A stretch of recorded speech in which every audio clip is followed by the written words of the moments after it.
बिस्मिल्लाहिर्रहमानिर्रहीम। अस्सलाम वालेकुम। आज हम मैथमेटिक्स 9th क्लास इसकी एक्सरसाइज ये 4.1 तो इसका क्वेश्चन 1 ये और क्वेश्चन नंबर 2 ये सॉल्व करने लगे हैं। इससे पहले चैप्टर नंबर 3 कंप्लीट सॉल्व किया जा चुका है। 9th class math exercise 4.1 new book 2025। Question number 1 factorise by identifying common factors.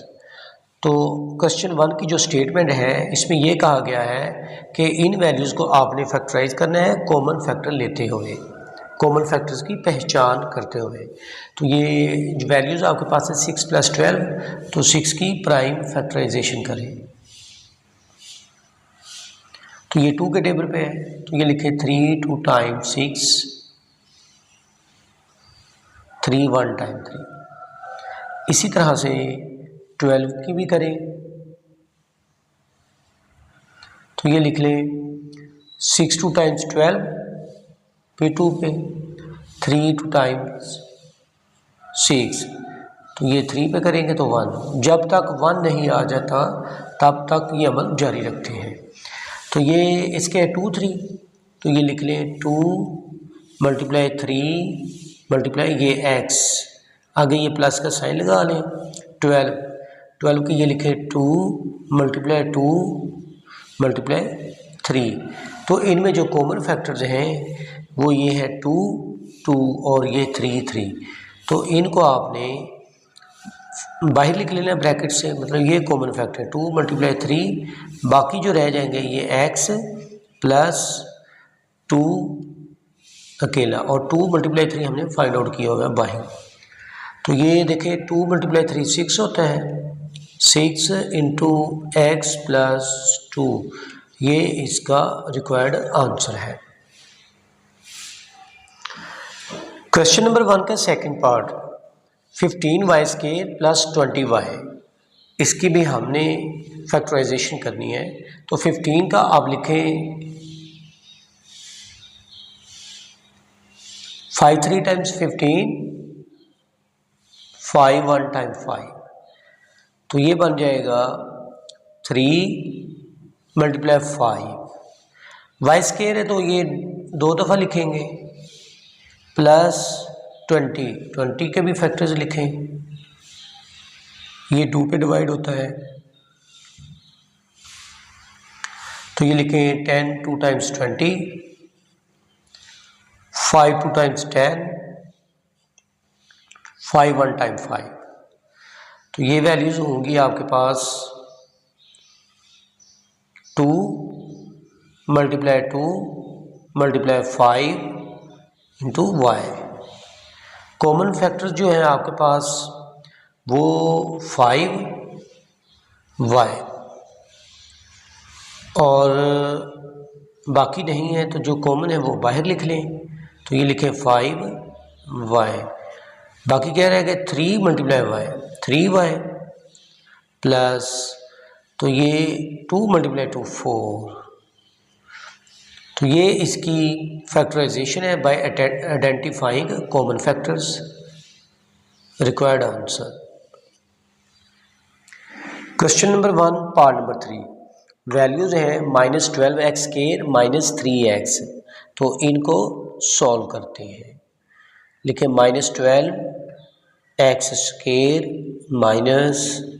3x, तो ये 3 और ये 12 के फैक्टर बना लें। 6 2 टाइम्स 12, 3 2 टाइम्स 6 और ये 1, तो ये लिख लें, ये माइनस का साइन है, तो ये लिख लें 2 × 2 × 3 ये वाला, और x को आप 2 बार लिख लेंगे x.x, आगे ये माइनस का साइन लगा लें, फिर ये 3 × x। अब आपने ऐसा करना है कि जो कॉमन फैक्टर्स हैं उनकी पहचान करनी है। ये देखें ये 3 और ये x, ये 3 और ये x, ये माइनस और माइनस, ये दोनों वैल्यूज़ में हैं, तो बाहर लिख लें, माइनस का साइन लिया और ये 3 लिखा, साथ x लिख लिया।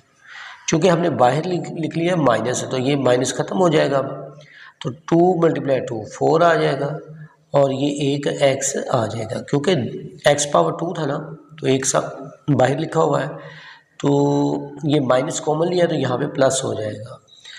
चूँकि -3x सारी वैल्यू ही कॉमन ली गई है तो इसलिए यहाँ पे 1 आएगा। ये इसका रिक्वायर्ड आंसर है। क्वेश्चन 1 पार्ट नंबर 4, वैल्यूज़ हैं 4a² b + 8ab²। तो ये इसकी प्राइम फैक्टराइजेशन करें 4 की, तो ये होगा 2 टाइम्स 4 और ये 1। तो फिर यूँ लिख सकते हैं 4 को 2 × 2, आगे a पावर 2 है तो इसका मतलब ये हुआ कि a को आपने 2 बार लिखना है और b वैसे का वैसे आ गया। फिर ये प्लस का साइन लगा लें, 8 के भी आपने फैक्टर बनाने हैं, तो ये हो गया 4 2 टाइम्स 8 2 to the 4 और ये 1, तो ये बन गया 2 × 2 × 2, आगे ab² है, ab.b ये लिखा आपने। आप जो एक जैसे डिजिट्स हैं वो आपने कॉमन लेने हैं, तो ये देखें ये 2 है और ये 2, 4 हो गया, 4 कॉमन आएगा मतलब 2 × 2, फिर a दोनों में है, a भी कॉमन आ जाएगा और b दोनों में है वो भी कॉमन आ जाएगा, बाकी और नहीं है। तो ये एक a बाहर लिखा हुआ है, एक a जो है ना वो यहाँ पे आएगा प्लस, फिर उसके बाद ये देखें a और b कॉमन लिया गया तो ये b रह गया था और 2b, तो ये 2b वैल्यूज़ रहेंगी आपके पास, तो इनको मल्टीप्लाई करें तो ये हो जाएंगे 4ab × a + 2b, ये इसका रिक्वायर्ड आंसर है। Question number 1 part number 5, values है xy -3x² + 2x।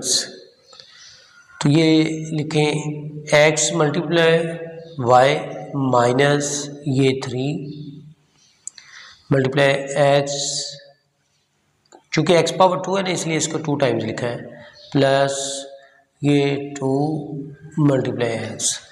अब देखें आपके पास जो एक जैसे डिजिट्स या अल्फ़ाबेट्स हैं वो कौन से हैं, ये x है, ये भी x है, ये भी x है, मतलब x तीनों वैल्यूज़ में है, तो x को कॉमन लें, उसके बाद y इधर तो है बाकी दोनों वैल्यूज़ में नहीं है, 3 किसी में भी नहीं है सिर्फ इसमें है, और 2 बाकी दोनों में से किसी में भी नहीं है, तो ऐसे में फिर x ही आपके पास कॉमन आएगा। बाकी वैल्यूज़ लिखें y -3x + 2, तो ये इसका आंसर है।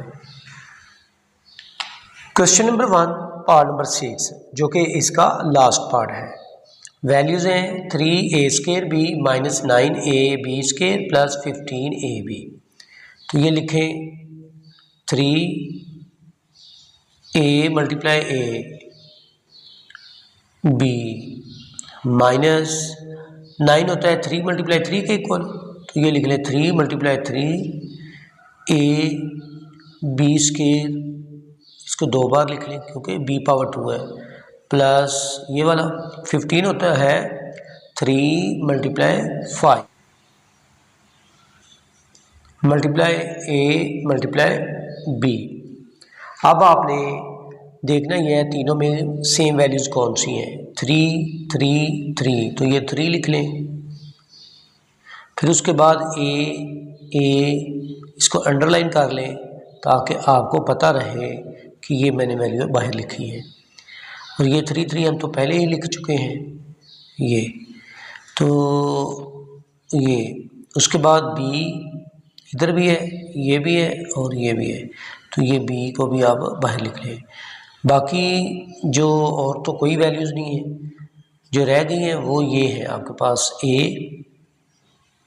ये माइनस ये 3 और ये बी, तो ये रह गई 3b प्लस और ये 5, अकेला 5 रह गया क्योंकि 3a और b कॉमन लिया हुआ है यहाँ पे।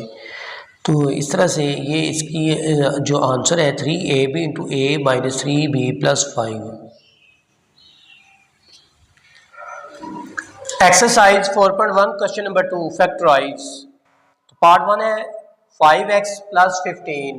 तो इनमें से आप देखेंगे कॉमन कौन सी वैल्यू आ रही है, तो 5 कॉमन है, तो बाकी जो आपके पास वैल्यू रहेगी x प्लस 3, तो ये इसका आंसर है। Exercise 4.1 question number 2 factorise part number 2 x square plus 4x plus 3, ये वैल्यूज हैं आपके पास, तो इनको आपने फैक्टराइज करना है। तो इसकी मिड टर्म ब्रेक करें, तो कैसे आपने ये जो एक्स स्क्वायर की वैल्यू है, इसका जो कोफिशिएंट है और ये कांस्टेंट टर्म, इनको आपस में मल्टीप्लाई करना होता है। चूँकि इसका कोफिशिएंट 1 है और 3 को 1 के साथ मल्टीप्लाई किया तो 3 आ गया, तो फिर इसके फैक्टर बनाने हैं, तो 3 1 टाइम 3, तो ये 3 मल्टीप्लाई 1, एक ही फैक्टर इसका बनेगा, पेयर इसका एक ही है, 3 मल्टीप्लाई 1। तो ये देखें 3 प्लस 1 4, 3 मल्टीप्लाई 1 3, तो इसलिए यही पेयर का इस्तेमाल करेंगे आप। लिखें x square plus 3x plus x plus 3, ये आपने मिड टर्म ब्रेक की है। देखें ना 3x प्लस x 4x होता है, जब 3x और x को मल्टीप्लाई करेंगे तो इन दोनों का प्रोडक्ट बनेगा 3 और x स्क्वायर, 3x स्क्वायर बनेगा। तो यहाँ से x कॉमन ले लें, तो ये रह जाएगा x स्क्वायर है, एक x इधर है, तो ये यहाँ पे एक x रह जाएगी वैल्यू, और ये 3 आ जाएगा। इन दोनों में कोई कॉमन नहीं है तो 1 लिख लें, x प्लस 3, तो इन वैल्यूज़ में x प्लस 3 आपके पास कॉमन है, तो ये x प्लस 3 कॉमन लें। बाकी जो वैल्यू आपके पास बच जाएंगी वो ये एक x है और ये 1 है, तो ये इसकी फैक्टराइजेशन है। एक्सरसाइज 4.1 क्वेश्चन नंबर 2 फैक्टराइज, तो उसका पार्ट नंबर 3 सॉल्व करने लगे हैं। तो वैल्यूज़ हैं x square plus 6x plus 8, तो इसको भी मिड टर्म ब्रेक के मेथड से ही सॉल्व करेंगे। तो आपने क्या करना है, 8 के फैक्टर्स बनाने हैं। 4 2 टाइम्स 8, 2 टू द 4, 2 1 टाइम 2, तो ये देखें 2 मल्टीप्लाई 4, तो ये 4 मल्टीप्लाई 2 वही चीज़ ही है, 2 मल्टीप्लाई 4, या दोनों को कंबाइन करेंगे तो फिर इसके साथ मल्टीप्लाई करेंगे तो 8 मल्टीप्लाई 1, तो आपके पास ये पेयर्स बन रहे हैं। तो एक ऐसा पेयर देखना है जिनको ऐड करने से 6 आए और मल्टीप्लाई करने से 8 आए, तो ऐड करने से 6 ये पेयर है, तो ये यूज़ कर लें। तो ये लिखें x square plus 4x plus 2x plus 8, दोनों को ऐड किया तो 6x, दोनों को मल्टीप्लाई किया तो इन दोनों का प्रोडक्ट के बराबर है। देखिए 4x multiply 2x 8x square होगा, 8 और x स्क्वायर 8x स्क्वायर। तो अब इन दोनों में कॉमन लें, तो ये आपके पास x है, यहाँ पे लिख लें x प्लस 4, चूँकि इन दोनों वैल्यूज़ में कॉमन लिया ना, ये x स्क्वायर है तो एक x रह जाएगा, 4x है तो अकेला 4 रह जाएगा। अब ये प्लस का साइन लगा लें, फिर इसके बाद ये 2x प्लस 8, तो यहाँ से आप 2 कॉमन ले लें, तो ये रह जाएगा x प्लस 4, इन दोनों में कॉमन आ रहा है x प्लस 4, तो ये हो गया x प्लस 2, ये x प्लस 4 बाहर लिखा तो बाकी ये रह गया x और ये 2, तो ये इसकी फैक्टराइजेशन है। एक्सरसाइज 4.1 क्वेश्चन नंबर 2, इसका पार्ट नंबर 4, ये फैक्टराइज करने लगे। वैल्यूज़ हैं x square plus 4x plus 4, तो इसकी भी मिड टर्म ब्रेक करें। ये 4 है तो 4 की प्राइम फैक्टराइजेशन कर लें आप, 2 टू द 4, 2 1 टाइम 2, तो ये हो जाएगा 2 मल्टीप्लाई 2 इज इक्वल टू 4, और ये होगा 4 मल्टीप्लाई 1 इज इक्वल टू 4। तो ऐसा पेयर ढूंढना है जो ऐड करने से ये आपको 4 की वैल्यू दे और मल्टीप्लाई करने से भी 4 ये साइड वाली वैल्यू दे। ऐड करने से ये मिडिल वैल्यू बने, मल्टीप्लाई करने से ये साइड वाली वैल्यू बने। तो यही अगर आप 4 मल्टीप्लाई 1 करेंगे तो ये 5 बनेगा, जबकि ये 4 है, लिहाजा यही पेयर का यूज़ करेंगे। तो ये लिखें एक्स स्क्वायर प्लस 2x फिर 2x प्लस 4, ये इक्वल का साइन लगाएं। यहाँ से इन दोनों वैल्यूज़ में कॉमन वैल्यू लें तो क्या कॉमन आपके पास x है, तो ये रह जाएगा x, और 2x में से x कॉमन लिया हुआ है तो बाकी ये रह जाएगा 2। तो यहाँ पे 2 कॉमन आएगा, तो ये लिख लें x प्लस 2। इन दोनों वैल्यूज़ में x प्लस 2 और x प्लस 2 ये कॉमन है, तो ये कॉमन ले लें। बाकी वैल्यू आपके पास ये बच जाएगी x, और यहाँ पे बच जाएगा 2। तो ये इसकी फैक्टराइजेशन है, यही इसका रिक्वायर्ड आंसर है।